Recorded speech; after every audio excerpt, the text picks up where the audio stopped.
I'm Anna Kendrick, and I play, I almost just said Jamie Wellerstein. Well, I play Kathy in the movie, and I become Mrs. Jamie Wellerstein, which I just sang about, so I was confused momentarily. I play Kathy in the movie. My name is Anna Kendrick.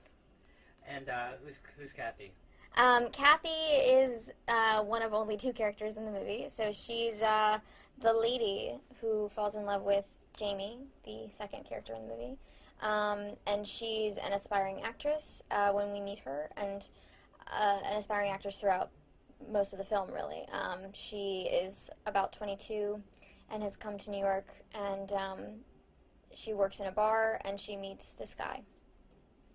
And aside from her being an actress, what about the character do you relate to? I think Kathy is looking for someone to make her happy, and she thinks that, if she's in a good relationship, it will complete her and make her happy instead of kind of looking inside of herself.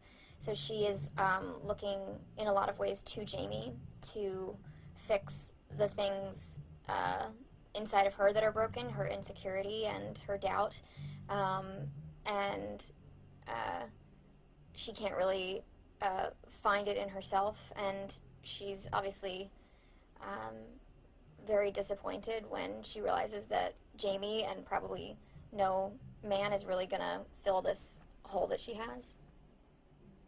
Okay, and It sounds dirty. What's that? It did a little. Sounds dirty. Maybe I should rephrase that.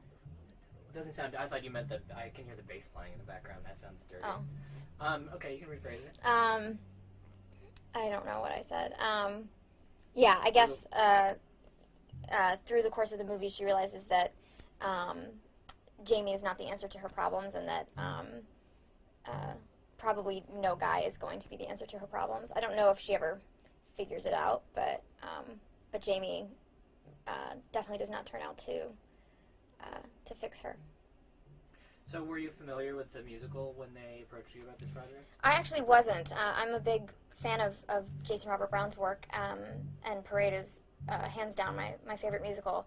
But it was one of those serendipitous things where I didn't actually know this show backwards and forwards, which I think I would have had I ever been exposed to it. So it just worked out really beautifully that I got to discover the film through Richard's script, and I sat down with the script and I read it, and then I woke up the next morning and read it while listening to the soundtrack, and I had such a kind of visceral response to it that obviously I called my agent and said yes immediately, and tried to sit down with Richard as soon as I could, but I didn't listen to the soundtrack since that first listening, I guess, because I didn't want to end up imitating the beautiful work that they do on that soundtrack. So I think about a year has gone by since I listened to it, and Georgia Stitt, Jason Robert Brown's wife, the poor thing, had to teach me the score from scratch as a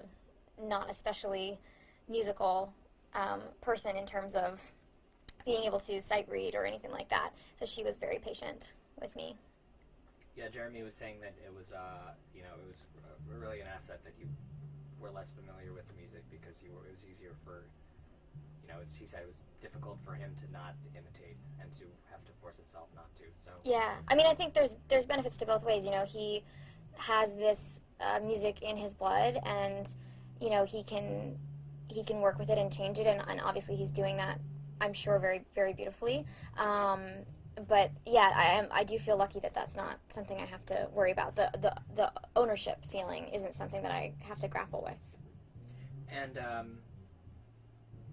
obviously, people have started to know you more and more for musical projects, Pitch Perfect, and I guess do you have a longer background in musical theater than most people know about? Well, my first job ever was a Broadway musical when I was 12 years old, and then my first movie when I was 16 was actually a musical of sorts, in the way that Pitch Perfect is a musical. We sing in it, but we're not singing. We're not unaware that we're singing. In this, the characters aren't singing on stage. It'll be the first time that I'm actually doing a musical in the traditional sense of the word, meaning that the characters are singing. And how does that affect the way that you approach the story as an actress? Obviously I just want to keep it as honest as I can, and not be performing the way that I would in a movie like Camp, my first film, or in Pitch Perfect.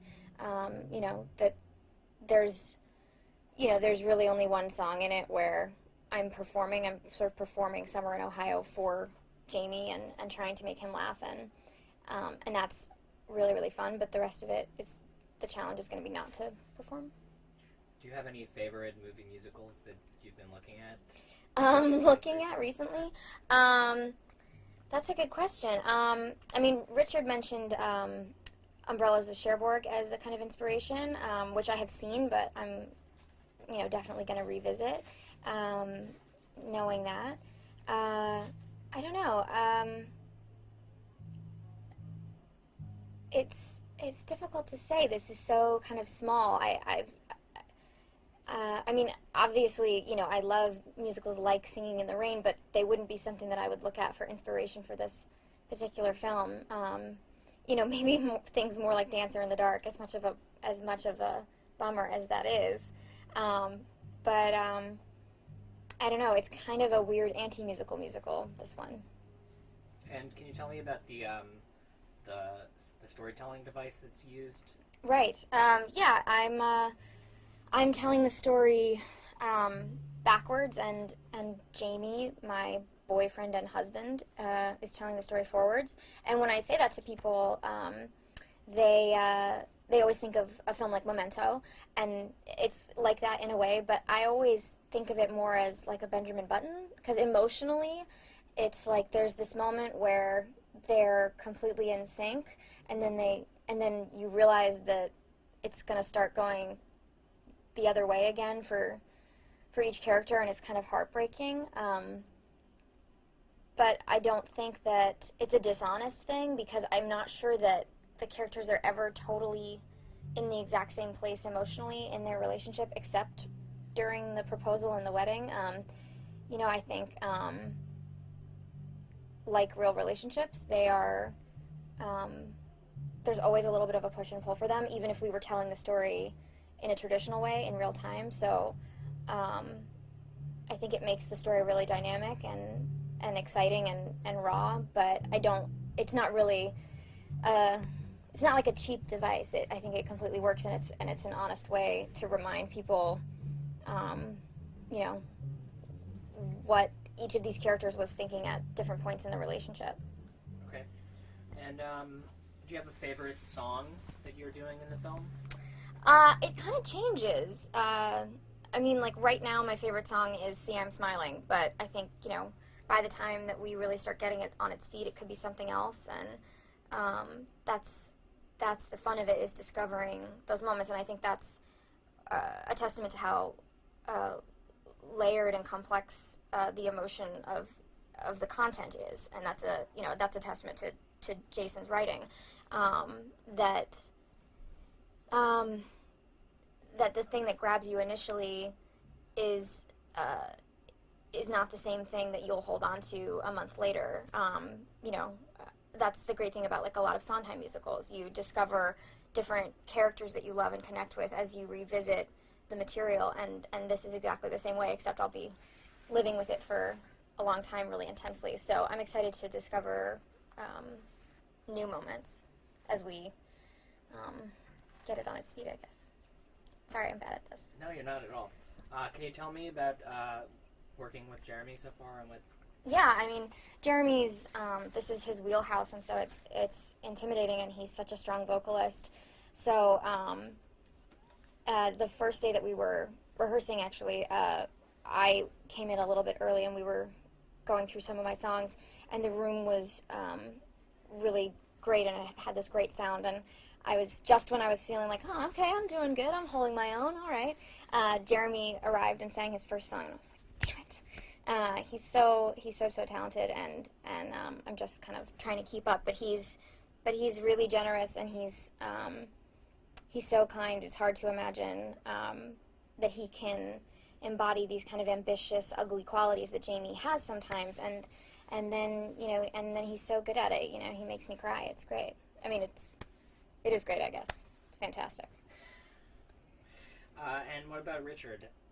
Yeah, I was so excited to meet Richard because I fell in love with the script, and we met a couple days or maybe a week after I read the script, and I just just chomping at the bit to talk to him, and we sat in some hotel bar somewhere and talked about the script, and just talked about our favorite parts and relationships and life, and it was going so well. And then there's that natural lull in a meeting where you're kind of about to say goodbye, and then we just quickly started talking about what our favorite movies were, and then we ended up getting into an additional half-hour thing of quoting movies from the 30s and 40s. So it was kind of a really fun mind meld, and he's just so smart. He has such great taste. So it's been really exciting, and he's so emotionally generous that I can't wait to actually start putting stuff on film.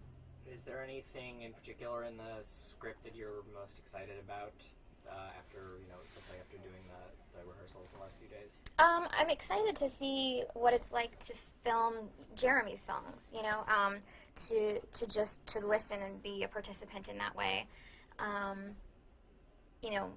I've never had to do a scene where I'm reacting but not speaking for, 6 minutes at a time. And I think that will be really fun and challenging, and I'll get to shut up for a while. Yeah, it's this little more subtle thing that you have to do there. Yeah. And I guess the last question I would ask is, what do you most hope people take away from this story? It's so hard to say. I think